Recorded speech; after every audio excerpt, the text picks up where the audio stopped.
The daily intraday review is proudly brought to you by our visual trade journal. It's software for price action traders. It's a visual trade journal, meaning you can drag and drop right on your chart, rate your outcomes, rate your predictions, all on the chart. It's different than anything that's out there. Come and check us out at intradayreview.com. Hello, this is yesterday's price action for the EURUSD 3-minute chart. It was a spike, an overshoot, range reversal. We had a spike, we had an overshoot of this green channel, we then had an overshoot of this purple channel, which created this range here, and then we reversed back down. Let's take a look at the 15-minute chart to see how this all formed. So we have this bigger blue channel here, and yesterday we broke out of there, and then last night, this channel was forming. So on our third push out of that channel, we broke out. We usually expect a failure to occur or some sort of trading range then failure, some sort of second attempt back down that we can ride down. And in this case, you would want to ride it all the way down to test the extreme of this blue channel. Many times when you break out of any channel, if you look at all channels, even smaller channels, when you do a break, you go out and you retest the extreme, or you go on for a second leg. And this is the case from what happened again. So we broke out. Once you get those three pushes and you get that failed wedge top, you are looking for a retest of this channel's extreme. So the extreme is there, the low, but this creates a new low. Yeah, so that's where we're at right now. So this channel technically now has played out because we've retested the extreme, but a lot of times you get two more legs, two little legs or two bigger legs down, and then you'll head back the other way.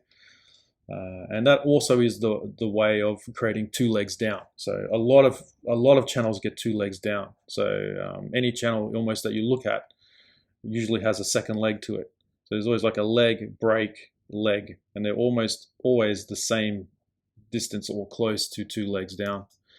But that's not always the case. Sometimes it can break out and you can create a higher low and you can head back up. Sometimes it doesn't fail here at a wedge top and it continues up. It all just depends, but you've got to play what's in front of you. And the general rule is, these fail 75% of the time, which is Al Brooks's rule. And I think he's probably correct on that. So most of the time when things break out of this sort of stuff and you're expecting a test of an extreme of another channel, then you sort of have things adding up. Other people are thinking the same things. Traders are trading it the same way. And that's how these things work. Let's take a look at the trades. So at the start of the night, bar one, it was a big bullish bar. And remember, we're in this green channel. We've broken out of this blue channel and we're heading up. So we are looking for that third press. And I jumped on straight on after bar one. I was like, oh, we're going up, because this channel had looked to play out. It had a break. It had a couple of legs down. We've rejected off of the channel liner multiple times. We've got this big bullish bar, so I was already in. But if you wanted to wait for a really good setup, you would wait for that tick back again. So it's sort of broken out. It pulls. You can see it shoot out of that channel, this blue channel, and it creates another range. Whenever price hits the edges of channels, it's going to range or it's going to pull back. That's usually the case. So we get the range there and we get the tick back. So you wait till it ticks back further than those lows, and then you get this bullish bar, you just go long. And this is a very tight channel, so you just have to hold. And if you see that happen and you don't get in there, just buy. So maybe you wait until yesterday's high. This green line along here is yesterday's high. But if you smash through that, just buy and just hold. And you're going to go up to at least get close to test this channel. And then after the first break of this channel, so once we break out, of course, it causes sort of a rangy price action. We're also overshooting slightly. So we overshoot, we come down again and retest. Now you can see the three pushes along here, and then you get this bullish bar. Of course, you can only go to the high, so you've got to make sure you get your channel in, this purple channel, or your channel, and make sure you scalp out at the high. So this is really just a scalp trade. These orange circles are more harder trades, and they're more like scalp trades. So you take that trade there, and then you see we create this other channel and we break out of this purple channel. So now we're expecting this purple channel to fail, get two legs back once of the third press or the overshoot. So we get the overshoot there and it clearly fails back. You can take that trade expecting the two legs back, but it's better to wait until the second leg if you can. So this is high enough away from the EMA for me to get a scalp, but the idea here is that you're just waiting for your entry. So you see the overshoot of this channel line here, this micro channel, red dotted line. Whenever that happens, you're going to get a range. So you just get a range, or you get some sort of pullback or a pause. So the setup here is that this tick back. It's the opposite of this tick back.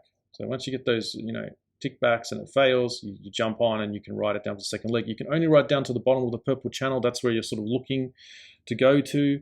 This goes a little bit further than that. And now we've created a trading range. We've had a big up, big down, and we've had an overshoot of this channel.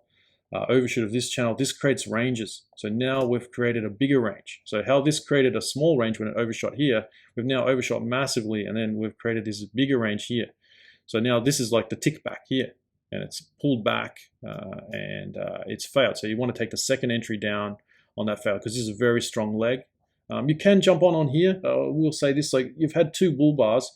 You're probably at the bottom of a trading range right now, and it's two huge bull bars, huge gaps in a row. This is played out. This phase is played out. These two legs are played out. So that channel's over. You are looking to go long here to the highs here. So you can jump on after that second bullish bar. They're really good trades if you know something's played out and you can see the strength. Jump on for another scalp. But this is a really great trade here. This reversal. If you saw it, you get this double top and it fails. You may want to wait until it completely fails and you're back into the range. Or you may jump in on that second really bearish bar. And you're just holding, you're just really looking to go for, you're even just looking to get out on a scalp and then move your take profit to break even, move your stop loss to break even and just hold, hoping that you get the full reversal down to retest this blue channel. You don't know for sure, but there's a pretty high probability that you probably are going to retest that channel at some point. And then when you get this lower high here, and you see the failure there on this wedge as well.